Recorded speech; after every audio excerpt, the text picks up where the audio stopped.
Hey everyone, it's Lee, and in today's video I'm going to show you how to send disappearing photos on WhatsApp.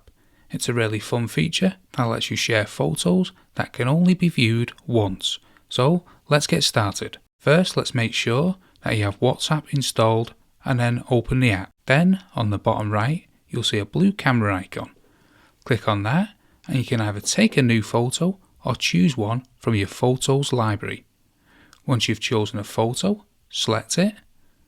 On the right hand side you'll see an option to add a caption, and just to the right of that there's a button with a dashed circle around the number 1. Click on that to make the photo disappear after it's viewed. Add a caption if you like, and then click the blue arrow on the right hand side to send the photo. Once the recipient opens the photo, you'll notice that it's been opened, and on their end they'll see an alert that the photo has been opened and that they won't be able to see it again once they close out of it. And that's it. Thanks so much for watching. If you have any questions or comments, please leave them down below. Don't forget to like and subscribe for more tutorials like this one, and I'll see you in the next one.